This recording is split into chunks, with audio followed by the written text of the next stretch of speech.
Now, let us begin the last session of the day. I am Jia Kim, a journalist and news anchor for TV Joseon. It's my great honor to moderate this topic at this time of the period of time. And the topic of our session is the new, the young, and the leadership for change. Since we have 6 people on stage and we only have 60 minutes, so let me start right away and first introduce our panels briefly. We have 6 distinguished speakers here with us today. First, Mike Bishop, a former U.S. representative for Michigan, and Brian Baird, a former U.S. representative for Washington, and Thomas Lembong, a former chairman of Indonesia Investment Coordinating Board, and Cho Jung-un, the president of the Transition Korea, and former Lee Jae-young, a former member of the National Assembly, and 최지은, international spokesperson for the Democratic Party. And just to give a brief background for the viewers, traditionally the youth of Korea faced difficulty in political participation. Recently, however, a new group of young politicians is starting to make big waves in Korean politics. To give some example, recently, Lee Jun-seok, a 36-year-old politician, was elected to the major conservative party's new leader, becoming the youngest ever leader of the mainstream party in modern South Korean politics. And whether one agrees or not, his arrival encouraged other parties to search for young, influential politicians. And please feel free to join the talks between, whenever I ask questions, you guys can just raise your hand and join. It's kind of freestyle talking discussion. So first, giving this background, I would like to first ask Mr. Jo Jung-un why this Lee Jun-seok phenomenon, we call it, is happening in Korean politics, and what do you think this has caused the younger generation to become more involved in Korean politics scene? Thank you very much. Thank you very much for inviting this wonderful conference. It's a great privilege to be part of it. Good question. I think I have 2 answers for that question. First, probably better to start with their sense of disappointment among young generations in Korea over the Korean politics and in more generally speaking over Korean society. And the emergence of Lee Jun-seok is not too surprising given that their voice and their perspective and their demand have not been considered seriously in the normal process of Korean decision-making process, including politics. For those, it was very interesting. It is generally known that youth, the young, or young generations, whatever we call it, are generally less interested in politics for many reasons. And I asked them question, do you know that Lee Jun-seok was elected as the chair of the party? And for those who have no interest in politics, even them, it was good news and big news for them. So I think this is meaningful change or signal that young generation would no longer be silent, remain voiceless. They will start to raise their voice and express their opinions, especially with their votes. Perspective-wise, what will be the prognosis of this interesting syndrome? I think it depends on 2 things. I do not think our society needs a hero anymore.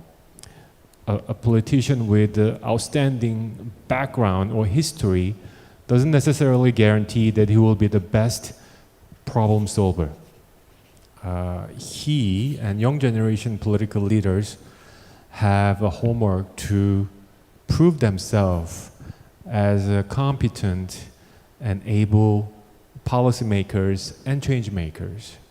I think our society was generally very quick in bringing up new players into the ring, probably more than any other societies I have known.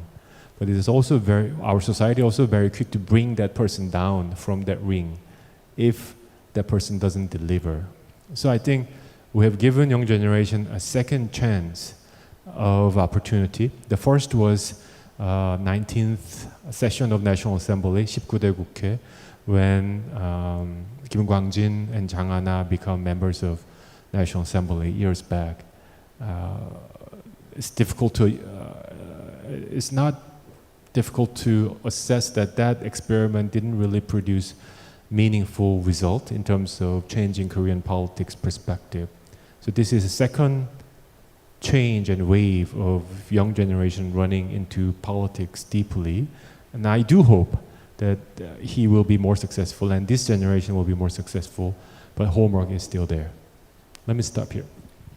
And we'll come back to the Korean politics scene later again, and I would like to actually talk about the politics in the United States, and I would like to ask this question to Mr. Bishop and Barrett, to both. And first, actually this is like in the US politics, this kind of young youth politic participation is not very new thing, because there's like youngest president with age of 43, John F. Kennedy was elected in 1960.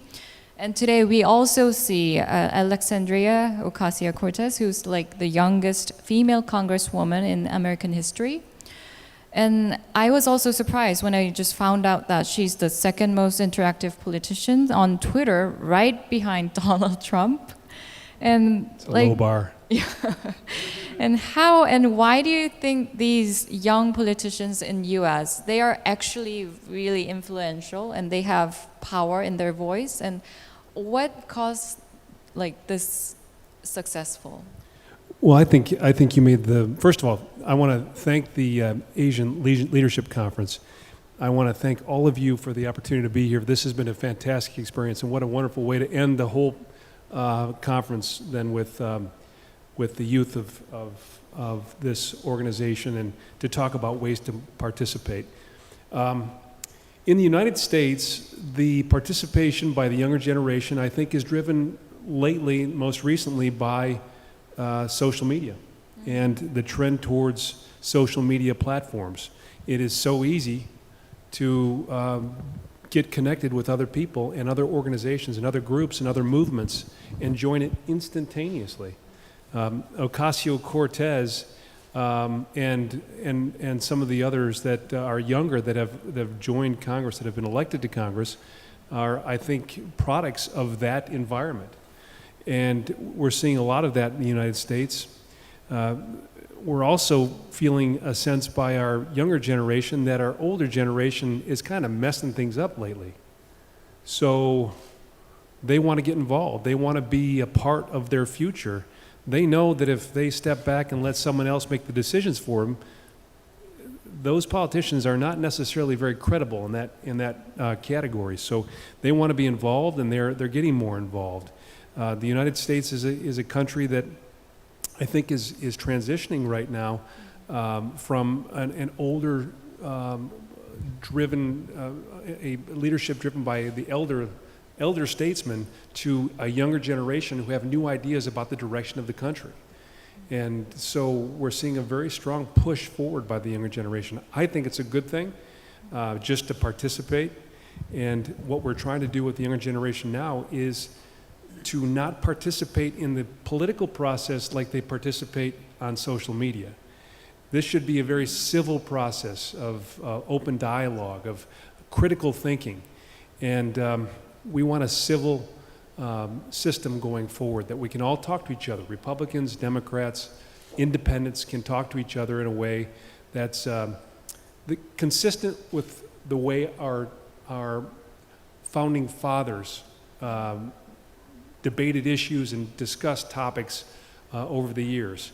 And this is the way that we move forward in our country in a productive way and not tear each other down all the time. And if I can say anything to this group today, the most important thing that you can do as a younger generation is learn to critically think about issues.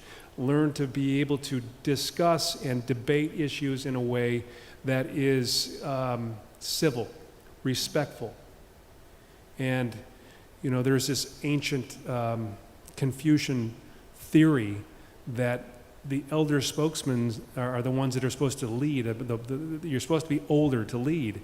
Well, that's because people that are older, generally speaking, have been through all of this and have learned to just speak in a way and to be respectful of each other. But I think this generation gets it. I think you understand how to get involved and how to be a productive part of the future of your country. And I feel the energy from a crowd like this, and I feel the energy in Korea, in the entire country, of the younger generation coming up and being a part of the future of this great country. And Mr. Baird, do you have opinions about? Yes, thank you. 안녕하세요. It's so nice to be here and see so many young faces engaged in politics. A couple of thoughts. First of all, in the most recent US election, young people had an enormous impact. And I believe they did because their future is at stake. The future of the planet when it comes to climate change. A future of will we be a tolerant society that tries to combat racism and hatred and negative forces. A future where the world is at peace. A future where there's economic opportunity for young people. All of those factors mobilized young people across the country. And as Mike said, they were using social media in new ways. They were rising up to support candidates, to become candidates. And especially I want to say it's so exciting to see so many young women in this meeting today and getting more involved in politics in Korea, in elective office, and in a number of other ways. Sadly, still in our country, I believe in our Congress, the leadership is far too old. I have joked sometimes that we need to lower the voting age at both ends. And by that I mean in our country you can vote when you're 18, but maybe we should lower it to 16 and there should be an age beyond which you can't vote anymore. Now my apologies to the older folks, but to be honest, it's your future. So you should have more say in your future. And if you look at where we spend our money in our country and almost every other country, social programs, they go predominantly to the very elderly instead of to the new generations where I think the greatest need is. Now, we have some great exceptions to that, and elder statesmen have much to offer. But my point is not that we should take away their right to vote, that would be crazy, but we should do more to empower young people. And if I can just share just two bits of wisdom, if I may, for those of you who are contemplating service in office. The first is that the single most important ingredient for a democratic society to succeed is a spirit of service over self. Elections are important, constitutions are important, but if the people who are elected are not elected with a fundamental motive to serve their country and their people, then democracy can just be another way of gaining power and abusing power. The second really important lesson, and it's a difficult and sometimes painful one, is in order to deserve to be in elective office, you have to be willing to lose the office. Meaning you have to sometimes take difficult positions that upset your own party leadership, that upsets your base, that upsets the media, but if you believe in your heart and you have studied something in detail, even if it's not easy, you sometimes have to take that position. Young people are often fearless. They are driven by this sense of service, of something greater than themselves, of the future, and they're not afraid to ask hard questions. And that's why it's so exciting to see you all here and to see the numbers of young people, average young people, pop stars, all sorts of people stepping up to make a difference. Stay fearless. And actually, talking about the social media, in Korea, social media it's also a big thing.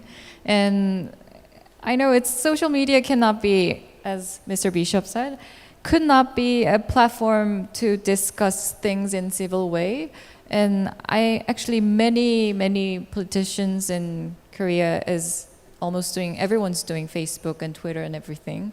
And I want to ask Lee Jae-young, how do you think about it? Like social media participation of politicians, and what's the pros and cons?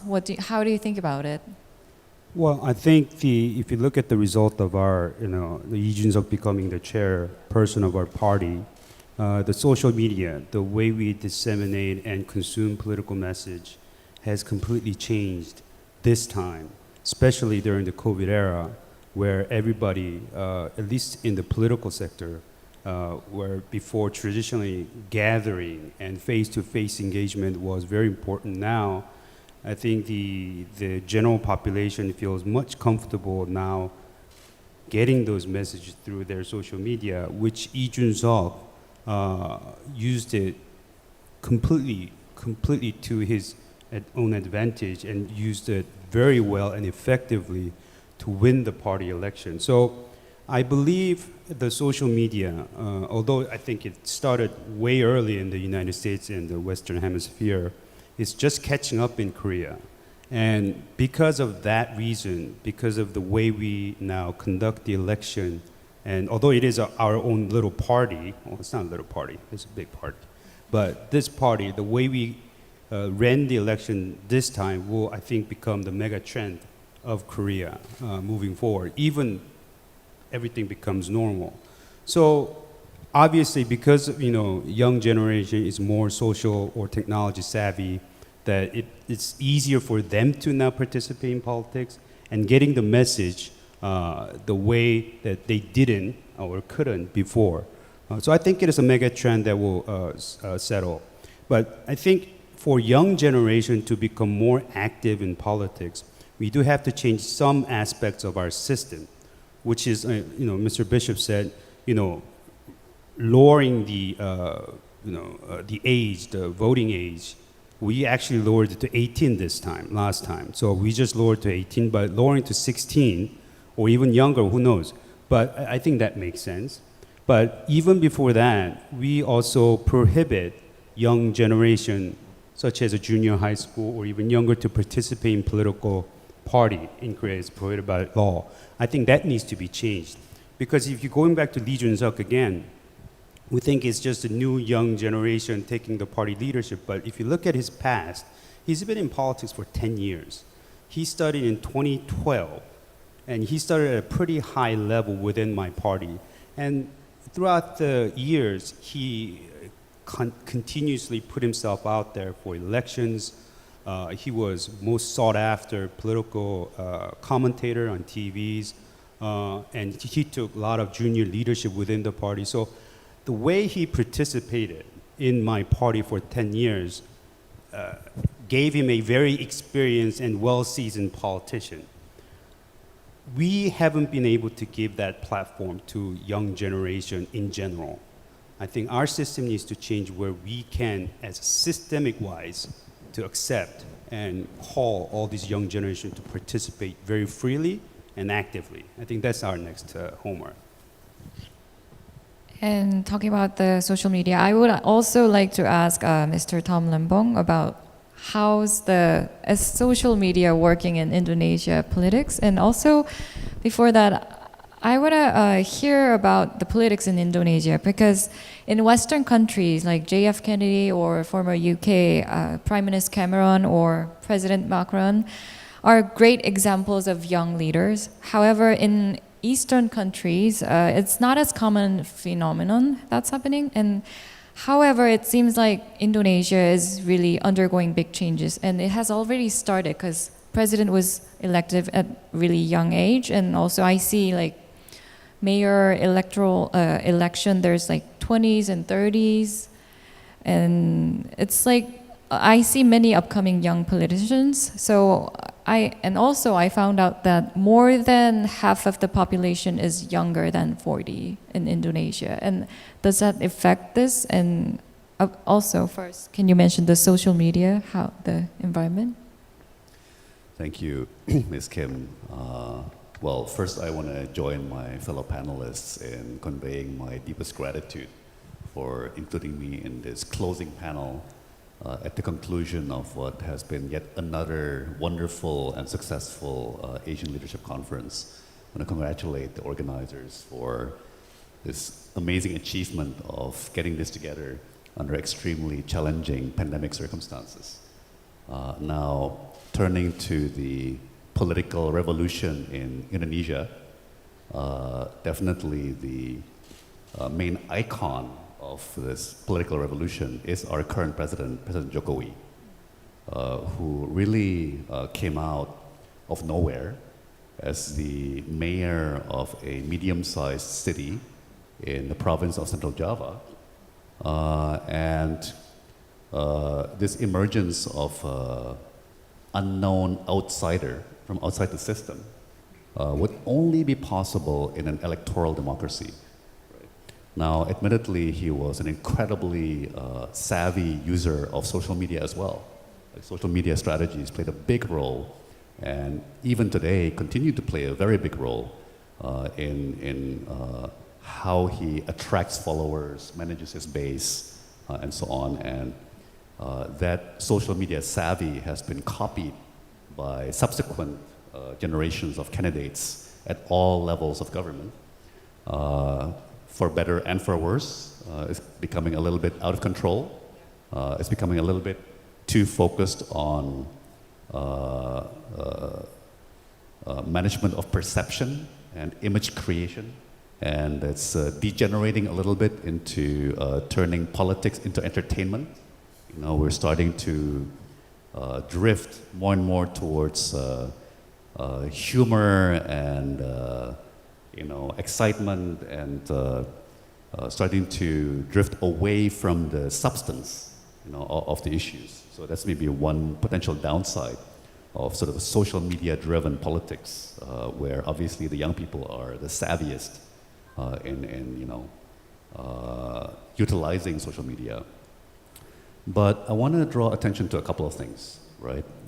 First, I think it's the importance of breakthrough entry into politics by outsiders. So it's not only the young people, but I think if we can have more and more non-traditional backgrounds of people coming into politics, coming into government, right? So one small example of this is President Jokowi in 2015 appointing me to become trade minister, right? So I don't come from a political background. I'm also an outsider. I'm not a bureaucrat, but it worked wonderfully, right? And I think he brought many people from outside the system into the system, and it completely shook up the system, right? So I think my fellow panelists have, covered this a little bit, that systems have a tendency to become hidebound, become a bit incestuous and stale, and actually injecting fresh blood from completely unexpected or untraditional backgrounds, I think is going to be really important. Second of all, I really want to draw our attention back to the theme of this year's ALC, which is rebuilding trust and rebuilding collaboration, but particularly the trust part, right? So if I look back at the last 20 years and the slide downward in civility and the increase in polarization and the emergence of heated rhetoric and so on, and why are growing segments of society increasingly voting in favor of extreme parties, right? Or becoming more polarized. Personally, I see at the root of that a high degree of disappointment with all of us on all sides of the aisle, right? Whether we're progressive, liberal, or conservative, and so on, we somehow managed to lose the public's trust, right? We've become detached from their real life, day-to-day concerns, right? And become incestuous, even our style, right? So it's funny,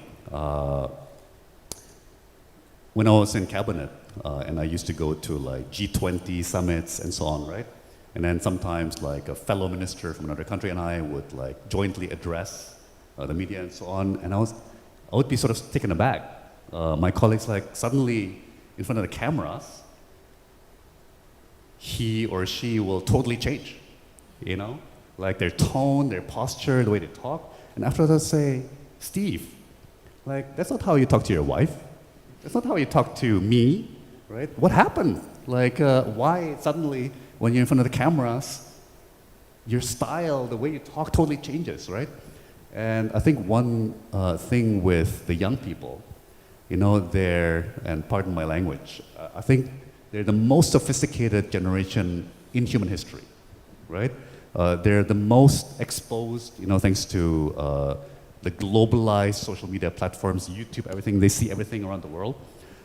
So they have very strong, what I call bullshit detector, right? So their antenna are extremely, exquisitely sensitive. If you're not really authentic, if you're not really sincere, you're finished, right?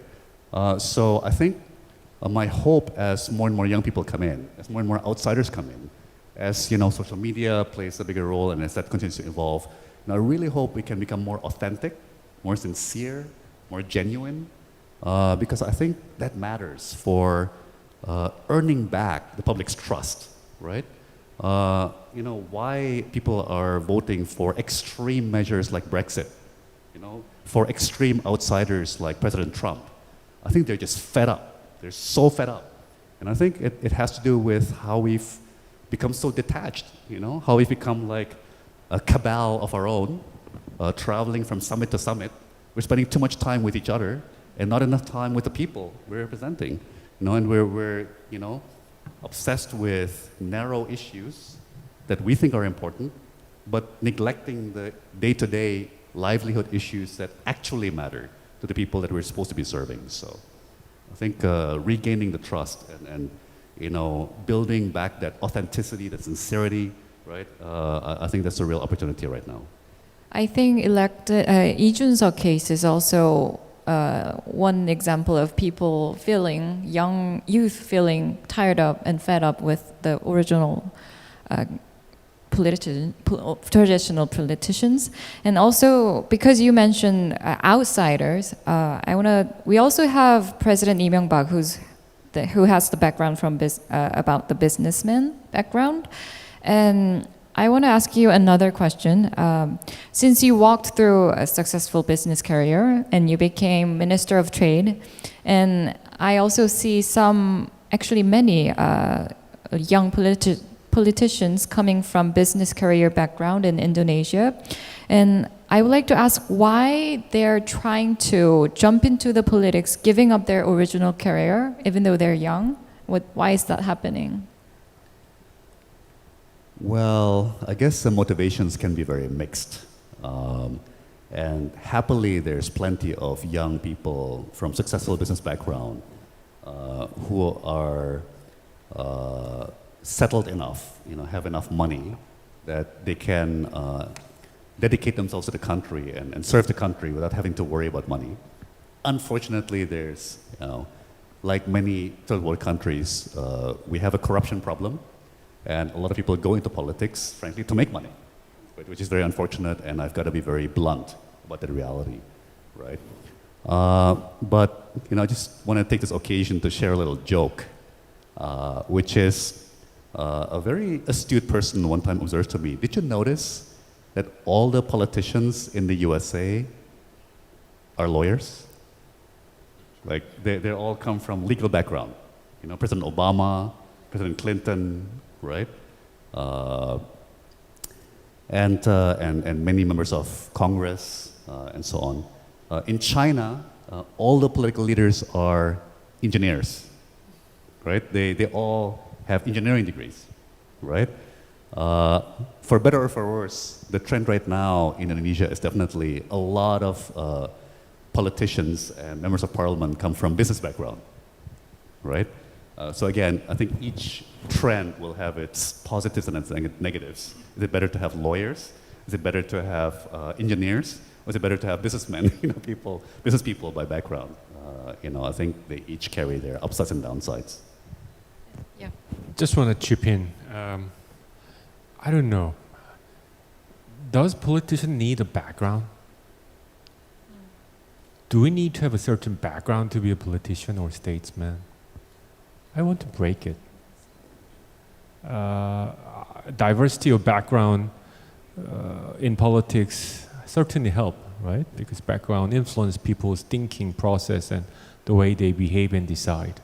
So I hope certainly no one country's Congress fully consists of lawyers. That would be a bad thing. But as we talk about the youth and the young coming into politics, by definition, they will have little background. If you insist the young generation must have a brilliant background, that's a little bit conflicting. I think we should be ready to open and accept young leaders with little background. Why not? I think the benefit and beauty of young leaders is they are aspirational, not necessarily based on years or decades of experience. They have an idea they want to prove, not yet proven, but want to prove. So I think they are challenger. So this is one of the things, as I started my political career a year back, almost no interview is conducted without asking my background. And I felt it's understandable to ask your background, but what about my plan, my vision, and my policies? And I think this is one of the main reasons why the politics in Korea have such a high hurdle for young to enter. As we all say in word that we want the youth and the young to come and play a bigger role in politics. At the same time, we want brilliant CV, which is difficult to get. So I think we want to change this perception. Actually, I think there's also a cultural thing. In Korea, in Asia, including Korea, there's a culture to respect and follow the elders. And a lot of this is influenced by Confucian practices and beliefs that value age as well as more legal obstacles. And because of this, older generations naturally take control of decision making in politics, and it's hard for actually young generations to have speak out and influence in politics. And I would like to ask this question to Ms. Choi-jiun, and because you decided to jump into the politics when you were young, and first I want to ask you why and how you got into politics, and what were the obstacles in speaking out or in the party? How was it? And well, I'm 40 years old. Because age is so important in Korea, I should reveal the information. I don't think I'm young, but since I came to politics, everybody thinks you are the youngest, and you are so young, or you are too young. So I'm fed up with the ageism of my country, actually.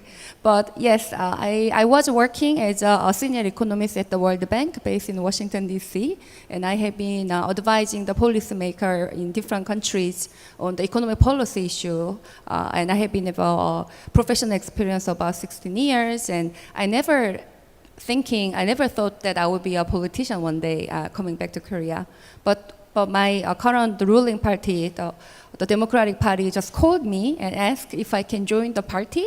I was initially hesitating, but I thought that's a duty that I have to do if my country need me, someone like myself, and I felt that I have to serve for country. So that's how I quit the World Bank and coming back to the Korea. So my entry route in politics has been a bumpy ride. I ran for a seat last year in Busan constituency, and I lost, but by a small margin. And since then, I have been working in a number of issues within the party and also advising the government, while also working as a visiting professor in SNU. But as we all discussed today, I cannot agree more with the other panelists that the emergence of young politicians is a global phenomenon. It's not only in Korea. I think the high unemployment and also the growing inequality could be the root causes of this issue. So young people are unhappy with the situation, and they are looking for the politicians. They can better represent them. So I think unless we address this fundamental problem of the society, I think this trend of having more younger politicians would continue. But the problem is that this situation is particularly crucial here in Korea, as moderator mentioned, where we have Confucianism as a cultural background, and the gerontocracy seems to be widely accepted. So if we see the current administration, our Blue House, the average age of the senior official is 54 years old, which is 7 years older than a previous administration, such as Nomuyon administration. And when you appoint some government official, I agree with also Jong-hoon that we don't really need to see the background, but I think the worst is just looking at the age. So I prefer they looking at the people's merits, such as their skills or their abilities, expertise, or the years of experience, than just age. So a lot of things need to be changed, and I think the current ruling party and the Blue House knows about it, and they are working towards to make such a change. However, this kind of change will not be happen just by appointing 1 or 2 young people in the senior official. I think we need to change it systematically and institutionally to support young and new politicians to enter into the politics.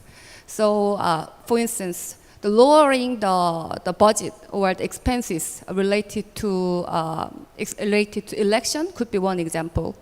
And also creating a path for young people to enter into politics and then be involved in the party politics, even starting from the teenagers and young age, could be another way. But I think the more important thing is creating the culture and shifting our culture to value the representation of the leadership. So Korean leadership has been very old. It does not represent our population or our people. So having more diverse and inclusive leadership in the Korean society, not only in politics but also society in general, is the fundamental solution that we need to achieve. And I think there's still a long way to go. But I'm very hopeful today that a lot of people are interested in young politicians, and they are asking, how is it like to be a young politician? And I think these are like great movement, and I hope that we can make some change. Do you see yourself as a non-traditional or traditional? In what way? As a generation, just, yeah.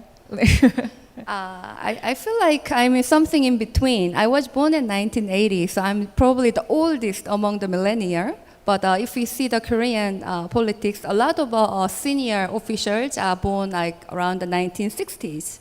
And now a lot of young people are upset with these older generations, and they are usually born 1990s. So something like people born in 1970s and 1980s, we do not have much representation in politics, but we also do not have many players in politics or society in general. So I think making more representation of the different generation is very important. So I'm including myself. A lot of young politicians are not asking for change of generation. We are asking for coexistence of the generation. So not only young people, but also older people need to be in the party leadership or the society leadership.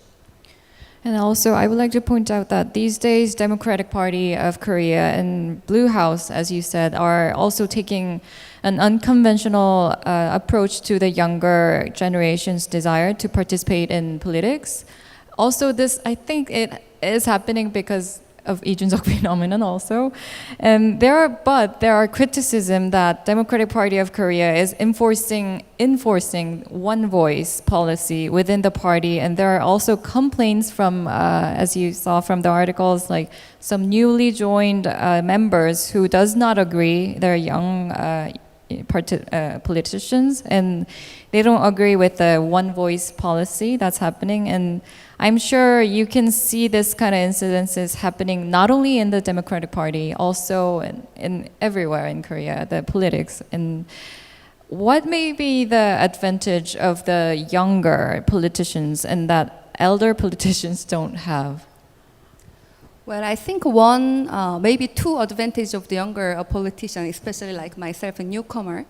First, we don't have much relationship with the other politicians, so I don't owe anything to other people, so I don't have to work for them. I'm free to say whatever I want to say. And second, I don't know what happened before, so I'm allowed to make a mistake. I think these two are the advantage of being not only young politician but also being new politicians, newcomers. Actually, Mr. Lee, can I ask you how you think about this phenomenon? Which phenomenon? That's happening. 이준석. Enforcing one voice policy. One voice policy. Well, I think well, ideologically, we are together. We form the party because we agree on certain value. So we do value one voice on certain things, obviously. Excuse me. Excuse me. But if you look at the sorry. But if you look at my party, which is a very big party, it's hard to have just one voice because we do have just many people. So diversity within my party is already there. What's new about Lee Jun-seok is that, you know, it's a young politician. You know, it's a great message, but it was more of a symbol that public demanded towards our politics in general. It's just not conservative side. It's a message for all politicians. So it's a message against establishment. It's the expression of public saying that we're not very happy with establishment and the old faces, so, or revolving doors, whatever you might call it. They just sped up. So Lee Jun-seok's young, like, you know, what Ms. Chie said, who doesn't have much of, you know, debt to old establishment. They just want to see the new things happening. I just hope that this doesn't remain as an accident. This needs to be carried on. And obviously, it's a heavy burden on Lee Jun-seok to make sure that his election, or at least opening up the platform for the younger generation, like I said before, becomes a part of the system, part of the new tradition, right? So one voice, yeah, again, going back to that question, I think it is important on certain issues, obviously, but I think diversity is already there, and we definitely have showed to the world that our party is, or at least ready to move on with lots of different voices. And also, I would like to ask Mike Bishop, even though young and old generation has lived a different period of time, of course, and they have to make the progress too in order to go step forward. And what do you think of it as the best approach for different generations to work together? I actually want to ask this to all the panels, so could you start? So don't talk long. The best way to do that is to share, to build bridges over issues that are common to everyone.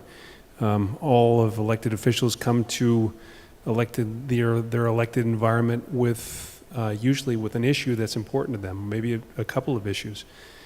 When you get to elected government, you will be confronted by others who have different issues that they want to talk about and move forward. So it's incumbent upon all elected officials to be able to build relationships with the other members, regardless of their age, sex, race, whatever.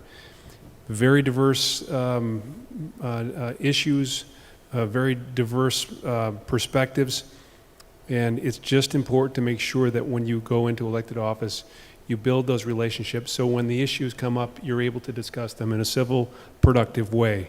And I think that's another attribute of the younger generation, is the ability to be more social, and that's a key function in this process, to be able to be social and communicate with people. Tom, could you? So I guess as I reflect back on my time in cabinet, and at that time I was considered an extremely young minister also. I think, you know, one thing that I really feel can be a secret weapon, a very powerful weapon, including in our intergenerational relations here, because I had to interact with ministers who are much older than me, much more senior, right, and vice versa. Personally, I'm really huge on humility. I think if we're able to train ourselves and develop actual, genuine humility, that is a powerful way to create an atmosphere, as some of my fellow panelists have pointed out, of mutual respect, right?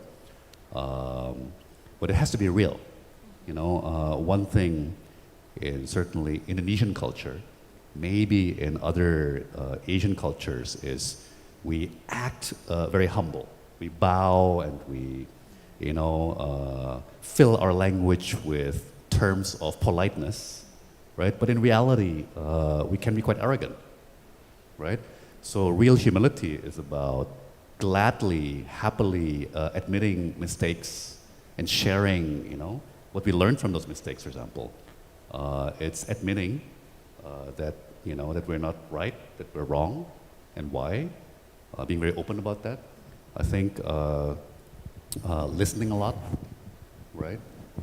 So I think when we think more and more about what is real humility, not just, you know, acted humility, but I found, you know, I always thought that one of President Jokowi's secret weapons was his humility, and he was for many years one of the best listeners I've ever met. You know, I mean, he meets so many people, and I have yet to remember, in the first term at least, you know, I'm no longer interacting as much with him in the second term. In the first term, I struggle to remember any meeting where he was not giving those people who are talking his full and undivided attention. And he's really an amazing listener. And even like 7 months later, he would say, yeah, you know, Minister Tom, you told me, right? Like 7 months ago, I was like, oh my God, you remember? Right? I mean, of the hundreds of people that you talked to, like you actually remembered, right? So the power of listening, which I think is a benefit if you're genuinely humble and open. So I find that to be really helpful, including in intergenerational relationships. Yes, Mr. The question is how old and young can live together. I want to be more provocative. Don't try to make peace with old generation. Don't try to, because they wouldn't. The tension, the conflict among generations, nothing new, nothing sudden. It has been there, it is here, it will be there. I think the history will move forward only when the young wins. I don't see much history, I don't know much history when old generation prevails over the youth's voices. So I think try to win over the old generations in whatever ways you do. Coming back to politics, because I think given the time management, I think this is my last comment. One of the main comments I have for the young generation who consider political career is don't imitate. Don't try to imitate. The young generation political candidates try to imitate the senior politicians in many ways. The way they behave, the way they talk, the way they dress. You will never match with the senior politician if you follow that path. You have to find your own unique value. You have to present your own messages in your own way. Be bold, be crazy, be wild, why not? This is how you... In politics, I think there's no better advantage than being new. 신상. There's nothing more valuable than 신상 in politics. And you all are 신상. Why try to be old products? So my advice to young is don't try to imitate. Even the way party runs will have to change. One voice policy, heck with it. I don't follow that. In my party, even though I'm the representative, my opinion, 5 out of 10 overruled by my members. I'm very thrilled by this. And I'm late 40s in terms of my age. even late 40s don't follow party line, because we didn't live like that. I don't like hierarchical order. Young generation doesn't like even, they don't even follow order in terms of bureaucratic political line. So I really encourage you to be yourself, even when you enter politics. Don't imitate.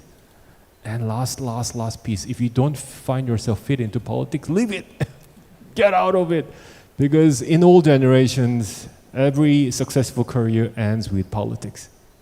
That was mentality of all generations. Every successful career ends with politics. Not anymore. Not anymore. There are a lot more opportunities outside of politics. But if you want to come and try politics, whether it's fit for your career, be yourself, test few years, and if you find it fitting, continue, and you will make good change in your society. If not, find some other careers. That's my real honest advice to you. Thank you. And Mr. Lee? I'm going to sound very boring after this comment. I think whether you're young or old, if you want to become a politician, I think sense of balance is very important. I think I agree with Chairman Cho about the background. You don't need a certain background to become a politician. But as a politician, because I believe politics is about mitigating when there is a heated discussions within our society, that you need to be ready to hear other side of the table. You need to in order to do that, you need to, although you are allowed to have your own ideology and opinion, obviously, that's how you become a politician in a way, but you need to definitely have a sense of balance and be ready to listen to the other side. And if you are willing to do that, I think all these clashes that we're talking about in between generation, I think that can be solved. As long as you approach any subject and topic with open mind, then I think there is a possibility of becoming a good politician. So yeah, be bold. I think be bold and trying new things is definitely something that we need in our society. But again, when it comes to politics, I do believe the sense of balance is a very important trait. And Mr. Well, just coming from my short experience in politics, I think what makes it a good politician is the ability to reduce the gap between what I think is a good policy and what other people think is a good policy. So as an economist, I think sometimes maybe the best policy for market or like real estate market or job market would be A, but a lot of times my party implement the policy option which is B. So A and B is very different. But I'm learning that actually the role of the good politicians is reducing this gap and understanding what people really want and then make it work in the market. So that requires a lot of persuasive and communicational skills and also leadership skills. And I think a lot of young people, like especially those who are sitting in today's audience, grown up in the generation that we are learning those communication skills than other older generations. So I think you guys can be much better politicians than the older generation. And also in terms of the way of coexisting the different generations, I think the most direct way is you became a politician and you run for an office. But indirect way is you vote for the politicians who value the diversity and inclusion, not only in politics, but also the entire leadership of the country. So I think the people like here would perhaps implement your right to vote for right politicians in the upcoming election. And Mr. Feinberg? Thank you. There are two dangers, I think, facing young people who want to become involved in politics. There are many. But one is cynicism. And cynicism is a word that means you just don't believe anything. Everything is false. Everyone is corrupt. All the political leaders are in it for themselves. No one really cares. Don't give in to that. It's too easy. And it's false. And it's dangerous. There are many good people from different parties of different ideologies, and don't let anyone tell you that everyone is corrupt in politics, because it's not true. The other risk is that you'll come to believe you're the only one who is right, that the other side is wrong, always. And it becomes a battle of saying they're bad, we are good, and instead it's better to approach disagreements and even agreements with respectful curiosity. I want to understand what your perspective is. I want to learn from that. The last two things I want to say, and I guess I get to probably almost We have close. time, so Yes. yeah, you can So is this. In Washington, D.C., in the nation's capital, there's a very powerful painting. And it's George Washington, the commanding general, our first president, but he was not yet president in the painting. He has just won the war. And he's standing, handing a piece of paper to a bunch of seated men. Well, what he was doing was, as general, he was giving command of his army over to the civilians and saying, we won the war so that you can govern. That was revolutionary. Generals always said, I won, I'm in charge. He said, we'll have elections, it's the citizens who will decide. And so it should be for our generation, passing opportunity on to the young generation. And the last thing I want to say is we are here today because of an individual who believes that young people have an opportunity to contribute, but they'll need that opportunity, they'll need support, and they'll need experience, and they'll need comradeship. And the founder of this event is with us today, and I would like him to rise so that we can give him our appreciation, because he embodies a belief that young people deserve an opportunity and deserve support as they lead. Please stand so we can give you applause.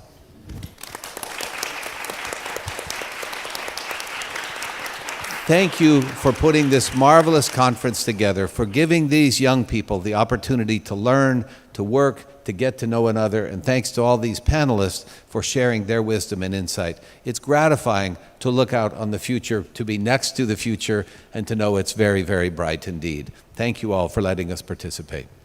Thank you. So there were opinions that people, that our panel said, be bold, be balanced, and don't try to imitate and find the real humility. But there's also opinions who's saying, listen to the elders also, listen to the experienced ones. So I guess there's many different opinions that came out today. And it was really good to talk about this. And regardless of what side of political aisle that one chooses to sit, and young generation will have to stand up and show that their voices really matter, and also find solution together with the elder generations. And I guess we have to wrap up because of the time limit. And now I'll just close the session due to time limit, and I will just discuss more. I would like to discuss more. We only had like 60 minutes and time flew, so. And I hope to see you guys maybe next year again in ALC. And thank you for sharing insightful thought with us, and thank you.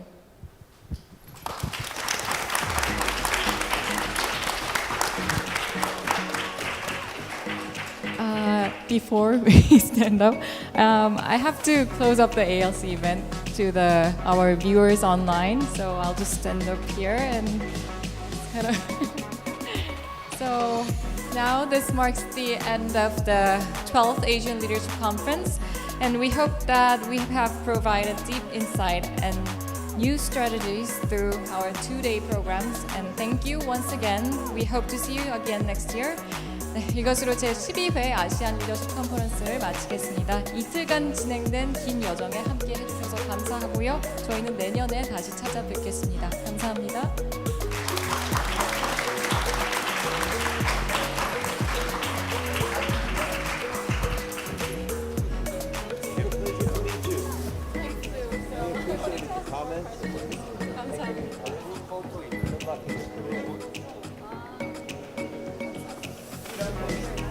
최우석 부장님.